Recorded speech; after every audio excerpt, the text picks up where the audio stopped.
Do we keep doing things that improve our lives, that make our lives better? Hopefully, the answer is yes. Now, we know that very simple things like water and getting enough sleep, moving our bodies, all of those help us to feel better in the short term and the long term. Today's episode is about how chiropractic fits into that as well. We also want to talk about this idea, this question, is there an art to healthcare as well as a science? And even more importantly, is there a mindset, a philosophy behind healthcare, behind chiropractic, and how do these three things fit together and balance each other out? My name's Jenna Quinton. I'm founder of Adjust Your Media, and I'm excited to share this episode of What Chiropractic Doesn't Cure Stories of Innate with you. I also want to share with you that if you are wanting to learn more, there is a lot of information in the show notes. So click on that and see all of those links. One of those links is about Adjust Your Marketing Blueprint, where I help chiropractors and their teams to share their stories, to create more content and connect better with the world so that we can share more health and more wellness and just more connectedness. So let's get started with this episode. So on today's podcast of What Chiropractic Doesn't Cure, Stories of Innate, we have Dr. Ron Oberstein. Welcome. Thanks for joining me. Oh, it's my pleasure, Jenna. Thanks for having me. So I'll tell people a little bit more about you and we'll get into that, but you're the president of Life Chiropractic College West since 2017, yes? Yes. Okay, and then you practiced in San Diego, and there was this tidbit that I loved. Your wife is a chiropractor, but your three daughters are as well, so I think that's beautiful. And two brothers. Wow. Okay. So the whole chiropractic family, loving, giving, and serving. So this is special today because I think that we can get into some layers of chiropractic that haven't been shared on this podcast yet. So I would love for you to share a story about somebody whose life improved with chiropractic care. Well, I have to say this, that everybody's life improves with chiropractic care, Yes. right? Because, as you said, it's not just about, having people symptomatically free, but having them function to the best of their ability. So their life is always going to improve, whether they know it or not, right? Just by having a freed up nervous system, a nervous system functioning to the best of its ability, you're going to always improve. But you're asking for a story of someone's life has changed like dramatically kind of thing. Is that what you're looking for? It could also be just the fact of somebody who keeps at it. We hear stories of people who have gotten adjusted for 20 or 30 years. And I think it's a great question to say, like, why did they keep going? And the answer has to be because it improved their life. Yeah. Yeah. I practiced like in the trenches for 36 years before I came up here to take this job as the president. And, we would literally walk around. I was in San Diego for probably 33 or 32 years because I was in Boston, Massachusetts before that. That's where I started my first practice. And we would in San Diego, because we were there for so long and my wife and I practiced together and we would ask patients, if you came to visit, that was a better opportunity for me actually, because, we're very busy. We saw a high volume, but we just ask people, like, you might be laying on the table and someone's visiting them. I say, Jenna, when did you start care here and why? Yeah. And they'd go, oh man, they'd go, let me think. And then they'd have to think about, well, I started, 22 years ago and I don't remember. I think I had migraines or something, whatever it was. Or, I just came in because my husband told me to come in or my wife or, whatever it is, But they continue on and you can, if I ask them, well, why do you continue to go? And they, why do you continue to come, which we're honored, but why do you continue to come? And they'll just say, it's part of my daily routine. It's part of my life. Right. And the thing is that you don't even know when you're feeling well. You don't remember what it's like to not feel well. Exactly. If you gauge the meter, right? And I came in at 60%, that became normal for me, right? Didn't like it, had all kinds of probably issues or some issues going on, and then the next thing you know, because we know this in chiropractic, when people start getting adjusted and after the first 3-4 months, they start noticing these changes different than maybe what they came in for, but changes. And I'm not talking about back pain. We're talking about physiological changes like, wow, I'm digesting my food better. I'm sleeping better. I'm, all these different things that happen. And then you ask them, why do you continue? It's just because it becomes right. And then when they're living at 98%, on the meter, let's say, that just becomes normal. Yes. I think it is kind of like when people think about drinking water and people who have their emotional support water bottle that they start carrying around. And, if you had to measure like, well, how has drinking more water and measuring your water changed your life? And they're like, well, I can't live without it now. Yeah. Now that I know what it feels like to be actually hydrated and not just caffeinated, we can't live without it because like you said, we're living more at 98% and maybe we didn't get to the point of being critically dehydrated where, we're shutting down. Maybe we weren't all the way at zero. But then when it's part of our lives, I have realized how much of my issues can be attributed to just, did you sleep? Did you drink water? Did you get adjusted? These very basic things that improve our life. Yeah. And what happens, like your example, someone's drinking water for 20 years and they're keeping themselves hydrated. They don't even remember what it was even like to not drink water, Exactly. until they don't drink water. Right. Yes. So, and then the minute they're like in chiropractic, so someone stops care after 25 years, whatever, let's just say they go to Antarctica for whatever, right? For a research project and they can't get care for 3 months. They don't feel it the first week. They don't feel it maybe the third week, but somewhere along the line, when they come back and they go, oh my gosh, our service people that we took care of in San Diego, because we had the Hmm. Marines above us at Camp Pendleton. We had the Navy, it's Navy Town, USA. They'd go on deployment and they didn't have a chiropractor, right? And they'd come back after 6 months and they go, boy, I'm so happy to be here. And you can ask them, well, tell us what took place over the last 6 months that you noticed. And that's the kind of stuff. I just noticed I stopped sleeping as well. I stopped doing whatever. My attention wasn't as strong. And that's so cool. And then they start, they get into regular care again. And before they deploy their next time, or you might ask them 6 months later, tell me how remember what you said when you came back? And they go, oh yeah, I'm back to my 98%. And I say 98 because I don't know if we're always at 100% because our body's always, innate is always functioning at 100%. But I feel we always, we're never perfect. Sid Williams taught us that we're always going to be near perfect, right? Not perfect, because that, when something's perfect, when the fruit is ripe, the next step is it rots and falls off the tree, right? So we always want to be just near perfect. And so that's why I say 98%, but it's cool. And that's what chiropractic is, right? Yeah. Your kids, you have children, right? Yes, I have 4 children. And getting adjusted probably, since birth, hopefully, or Yes, whenever they got it, they'll never know the difference. If they see the exactly. carpet, that's just what they grew up with. Same with my kids. And they tell me, my daughter told me recently well, I have a weekly ritual of going to yoga and then I go get adjusted during the school day. And last Tuesday, my daughter was like, hey, did you go to yoga today? And I was like, yes. And she goes, did you get adjusted? She's turning 13, so we've got a little sass. And I was like, yes, I got adjusted. And she goes, I didn't. I love it. I love it. And I was like, oh, yeah, yeah. Well, okay. And When's their now, standing appointment, right? you know, yeah. And she was like, just that thing of she didn't have a symptom. She didn't have a headache. She didn't have anything going on. She was just aware that she hadn't been checked. And for whatever reason, maybe she just felt off. Maybe she just thought of it. She made that request. And that is, like you said, near perfect. Even teaching my kids that whatever in their life, whether it's a homework project or what, there's a lot of dissatisfaction in trying to reach perfection. And even in our health, like if I said, no, I'm a perfectly healthy person, well, then what happens when I'm stressed and I have a migraine? I feel like a failure. Like, what did I do wrong? And that's unhelpful. So I love the idea of near perfect. Yeah. Yeah. And I think the other piece that you just touched on was just, people's expectations. And that's just in life, We put these expectations, and my wife and my vocabulary, we for the I don't know how many years, but we've been very conscious, and we're not perfect at it, but conscious to stop saying, I'm proud of you. Mm, Whether it's to our children, whether it's to our grandchildren, whether it's to just someone who just did a phenomenal thing, right? Because what does that mean when we say, I'm proud of you? That it's means about me. it means that you reached my expectation. Yeah, But I shouldn't have any expectations on you. Your sure. expectations should be. So instead, we say, we're inspired. I'm inspired by you. I'm inspired by you, right? There's no expectation on you.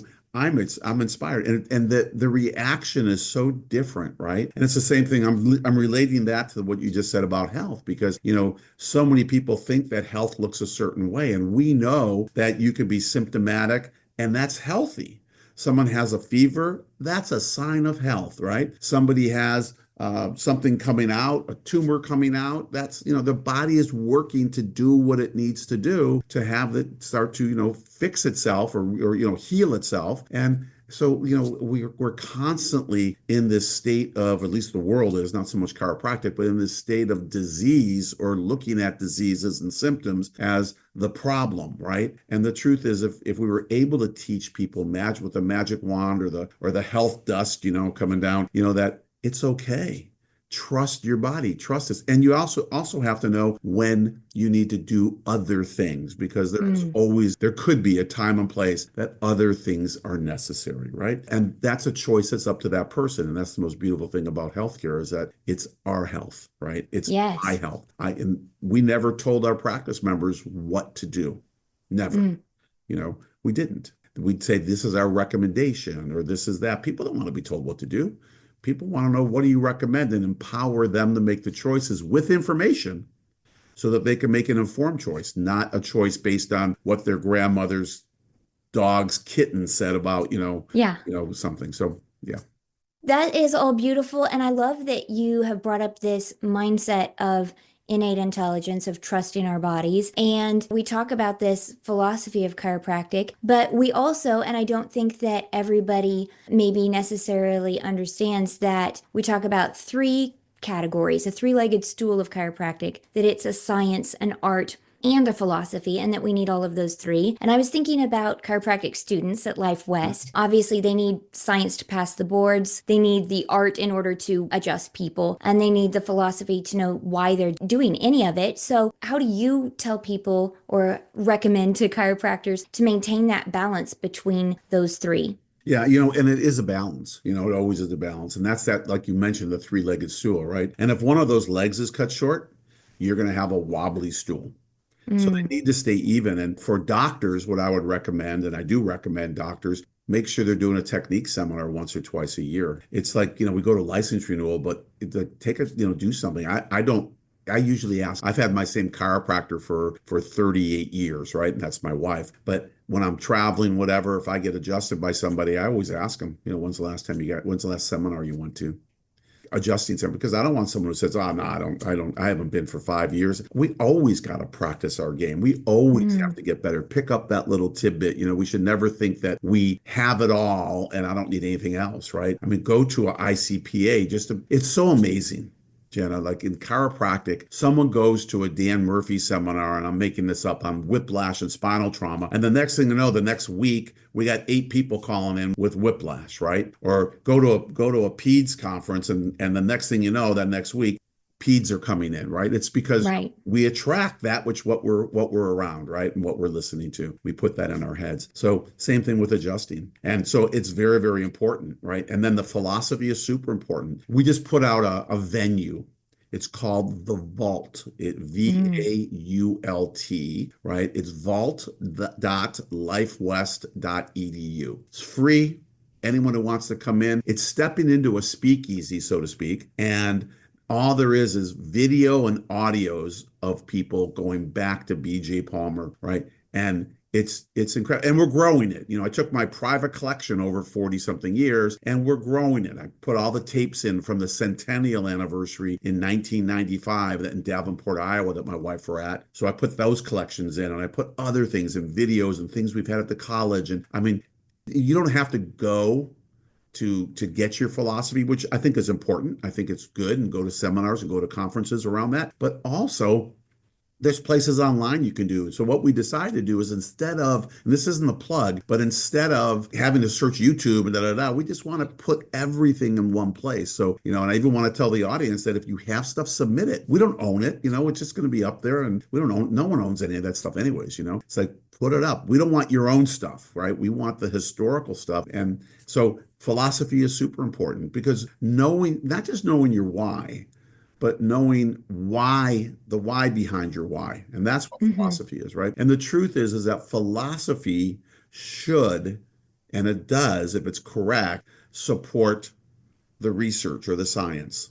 It does, Yes. right? And the science supports the philosophy, right? And that's how you know you have something that's worthy, right? And it's just what's there. So sciences, how do you get involved in the sciences when you're practicing, And I mean, there's so many cool things to see, research to see. I would tell every single person, once a year, go to a Dan Murphy seminar. right? And he will give you the latest up-to-date stuff. He's going to be in Nebraska at our conference. We have a conference coming up on February 8th, Super Bowl Perfect. Saturday. Yeah, Super Bowl Sunday is the 9th, I think. So Super Bowl Saturday, one day conference, and Dan will be there. We got 7 speakers, and in 1 hour, he will give you more information and more stuff. And then I think he has a subscription thing. I think it might be $10 a month or something. I really don't know. And you just get articles showing innate intelligence and research and what's going on and how the body's.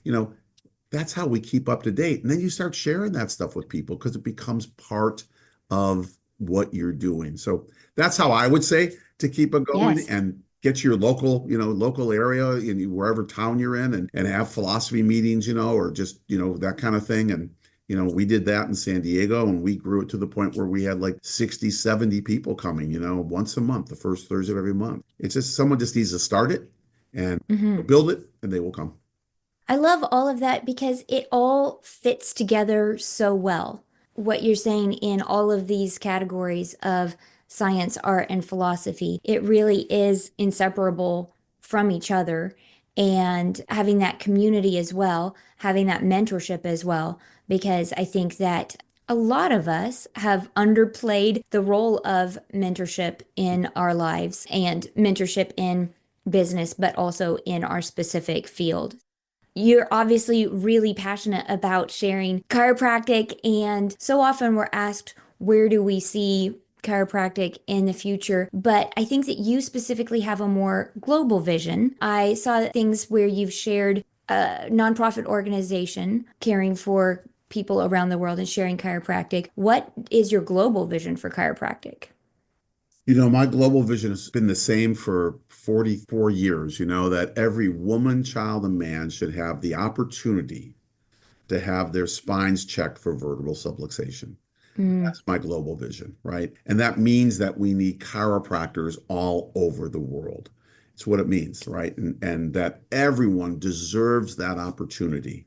And, we have cell phones almost all over the world. There might right. be certain places where there isn't, but it's like it's become a global phenomena, right? Having a Yeah. cell phone, right? Well, how do we get chiropractic or chiropractors, people checking spines to be able to do that? Back in the day, not too long ago, probably in the 80s, Reggie Gold started something called spinology, right? And Mm, his vision behind it wasn't just to leave chiropractic, but he wanted to be able to teach families how to adjust and how to so that they can take care of their families, right? And his vision, when I asked Reggie about it, his vision was to say, guys, if they would turn the TVs off in the evening time and everyone just got checked, even, that kind of thing, the world was going to be a better place. yes.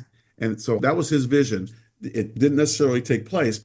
And I'm not necessarily because we all know that you can either correct a subluxation or you could actually produce a subluxation. And so Mm. there's a lot of, and the meticulousness of what we're doing and specificity is so important. So there's certain things I might not agreed on, but the vision I agreed on. We need Yeah. more chiropractors out in the world. It's what we I need. love that because there's this thought where we think about like Coca-Cola or McDonald's. Hmm? Can you go anywhere in the world where they have not heard of Coca-Cola or Yeah. Starbucks? And that was really the goal of the Coca-Cola company, was that those red trucks, those red bottles would go everywhere. It's also something that I've often thought about is the importance of people hearing and understanding something, hearing a story that they can relate to, which means culturally a story that they can relate to in their language, which means, like you said, chiropractors everywhere. My husband is French, and so even when I'm needing to say something clearly to him,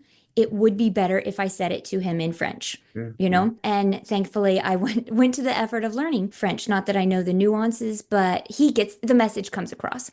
So I think about that of what would the world look like where all of the communities had their own chiropractor who could share their chiropractic stories, who could express that in their own ways. Maybe we Yeah. don't need Coca-Cola everywhere, just chiropractic. Well, yeah. I mean, the chiropractic should definitely be everywhere. But and here's the sad truth: we don't have enough chiropractors to even take care of North America. Mm, just in North America. And we don't have enough chiropractors in Europe to take care of Europe. Forget about Southeast Asia and right. India is even its own animal, right? 1.6 billion people there. I mean, we're looking to start a school there to bring chiropractic and start that and populate it. But it's truly, we don't have enough. And if every chiropractor's vision, not just, their own practice, which they need to take care of and be part of, but if their vision was to see chiropractic available to people in their community, right, in their state, in their province, wherever it is, they would have to start sending more students to chiropractic school. Mm, It's what it true. takes. I mean, we do not have enough. 75,000 chiropractors in North America, 80,000, whatever it might be, is not enough. The millions of people that we have, right? Oh, absolutely. And you mentioned Europe. So my husband and I were living in France. We were living in the Bordeaux region. And after my second born was born, I truly needed a chiropractor. I was so subluxated and curled in and in so much pain that I was looking for a chiropractor, found nobody in the southwest region of France. And you think this is a highly developed modern country. And, Yeah. this was 12 years ago, but even in that area, could not find anybody. And I would have driven. There's places in the United States that people have to drive an hour, 2 hours to get checked. It's just what happens. And I'm not saying that they live in a remote place in the mountains and there's only, 5 families there because I could see why there wouldn't be a chiropractor there. But there are places that people need to drive to. And then people say, yeah, but I can't find, the type of chiropractor I'm looking for. Well, you know what? If you walk into a chiropractor's office and let's say they don't just necessarily, analyze, right, and adjust if necessary vertebral subluxations, right? If they do other things, you could always just say to them, hey, this is what I'm looking for. Could you just do this? Mm, Whatever it is, it's like to be able to have that opportunity to be, to have your nervous system checked and functioning to the best of its ability is vital, right? It's vital for humanity.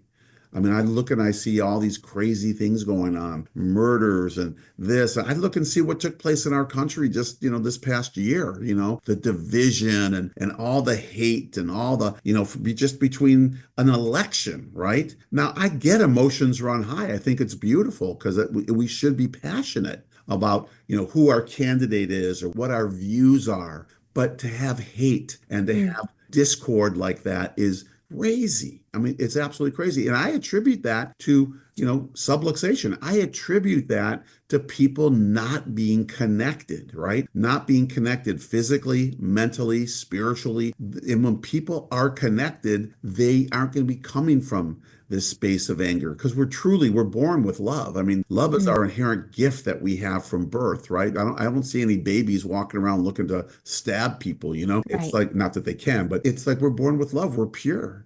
Mm, Somewhere along the BJ Palmer used to say if he could just get into the hospitals and get into the prisons and adjust these people, in the prisons and just shift them. BJ said if he could have got his hands on Adolf Hitler, right? mm, This man was subluxated.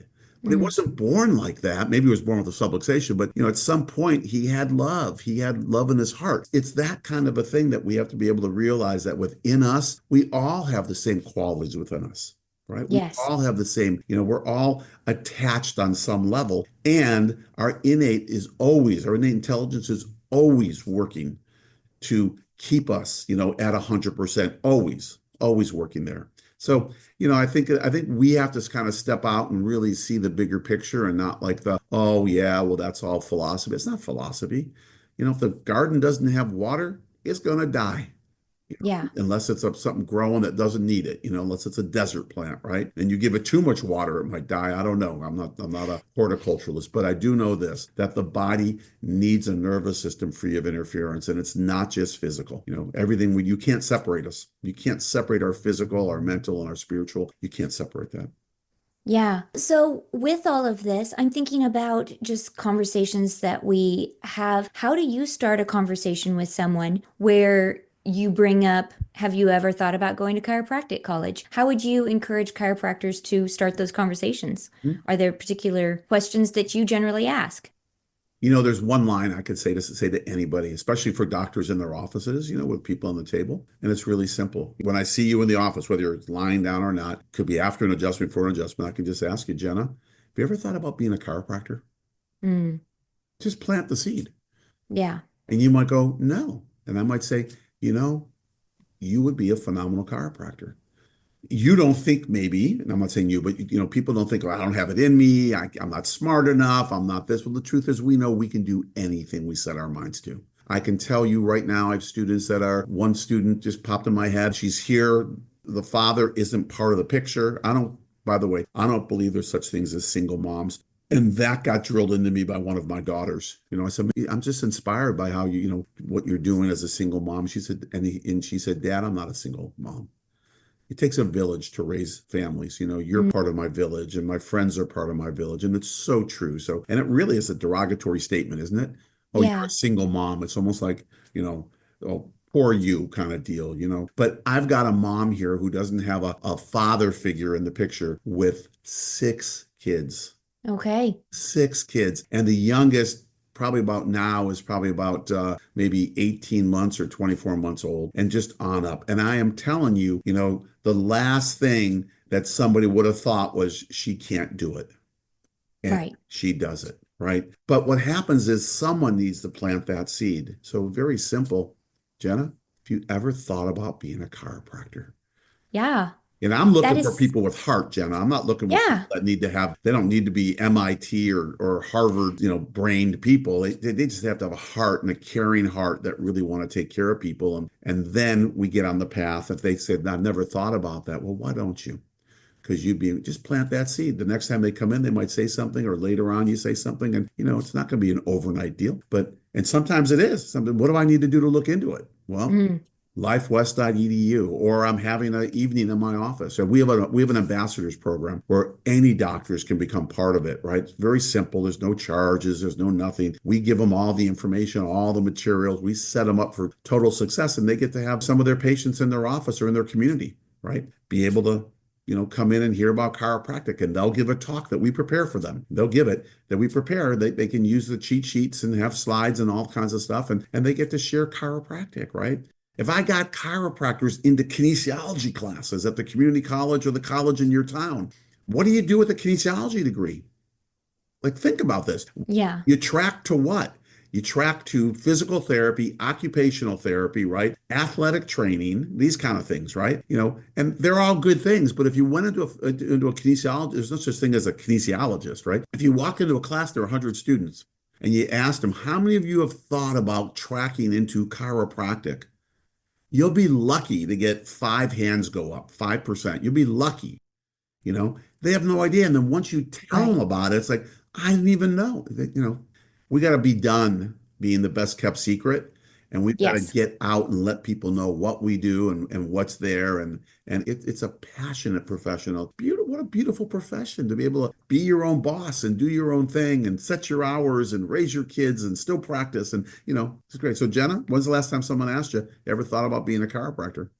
Oh, people do ask me Good, regularly, good. actually, which is beautiful. I was in Toronto at Pure and Powerful with Dr. Peter Amlinger, Yeah. and now I'm not going to remember which speaker it was, said, okay, we're going to break up. We're going to do a little session. Everybody, like, it's going to be okay, but we're going to, I think he had us in like groups of 3, and he said, we're going to practice nonverbal communication.